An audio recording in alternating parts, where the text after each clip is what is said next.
Let's start. Q Hyper, 2021, 1. Page 4 Number 1. Do you want to save on electricity costs through solar power but can't or don't want to put panels on your roof? Residents in the town of Whately now have the exclusive opportunity to sign up for a regional community shared solar farm being built in the town by Nexamp, the veteran-founded and Massachusetts-based solar provider. Town of Whately Nexamp. Through Nexamp's Solarize My Bill community solar program, Whately households and businesses can take advantage of the environmental and economic benefits of going solar without installing solar panels on their property. Nexamp Solarize My Bill, Whately.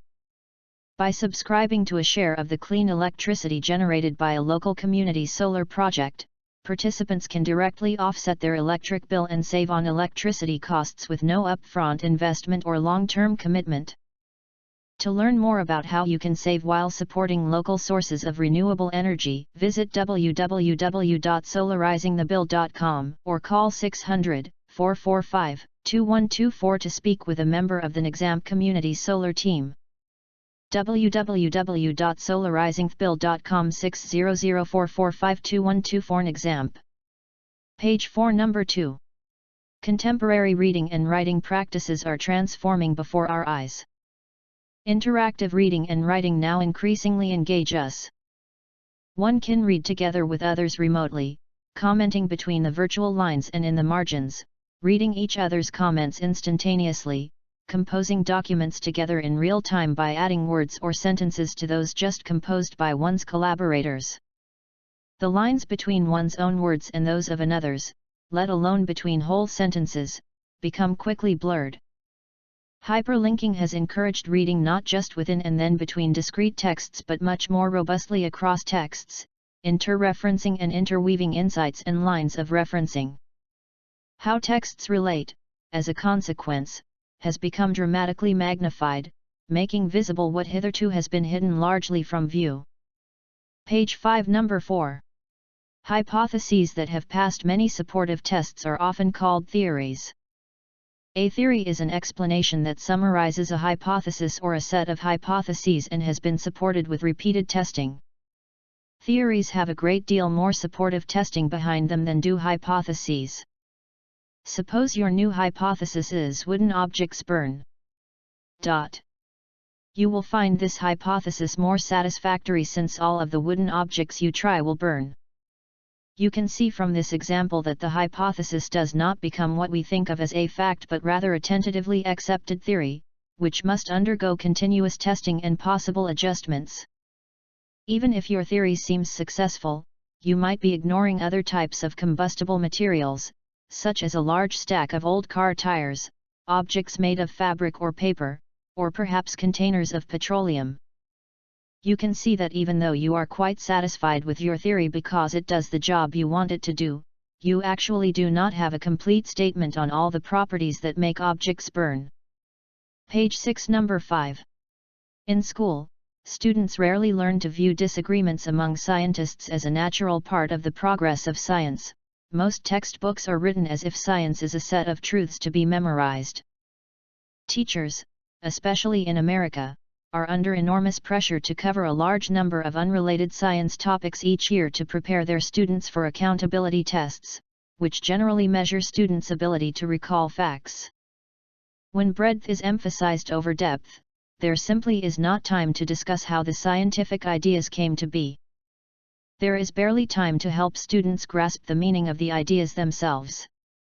On the rare occasions when students are exposed to historical ideas about science, those ideas tend to be dismissed with minimal discussion of why they were replaced, or why scientists held them in the first place.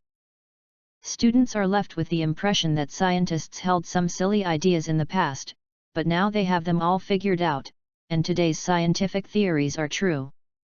Page 6 Number 6. With respect to philosophy, regardless of our particular personal living conditions, we all share in some knowledge that is common to us all. This knowledge includes the basic principles of reasoning. They are so basic that they are presupposed by all of our reasoning processes. Because the basic principles are so fundamental, they are self-evident, they do not depend upon any more fundamental principles of reasoning, and they cannot be demonstrated. Demanding that everything we accept as true be demonstrated by means of some reasoning process would be unreasonable. It would mean that reasoning could never get started in the first place. However, it's a fact that we do reason, and that we do so successfully, at least on some occasions. Page 7, number 7. Self-awareness is observed in chimpanzees and the other apes. When chimps are placed in front of a mirror, it takes just a few minutes for them to figure out that they are seeing themselves.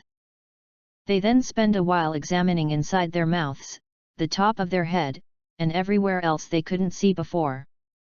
Monkeys never figure out that they are seeing their own image, or they just don't behave as a human would do as the image is recognized.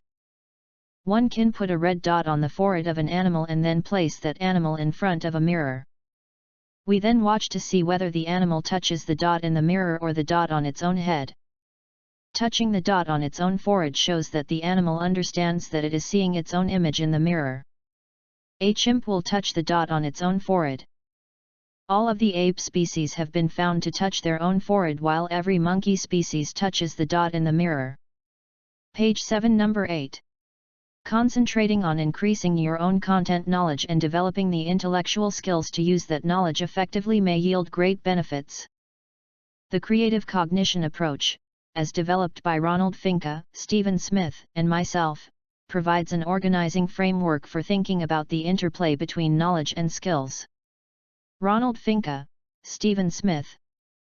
Within that approach, creativity is assumed to emerge from the application of ordinary, fundamental cognitive processes to existing knowledge structures, which results in ideas that are novel and useful.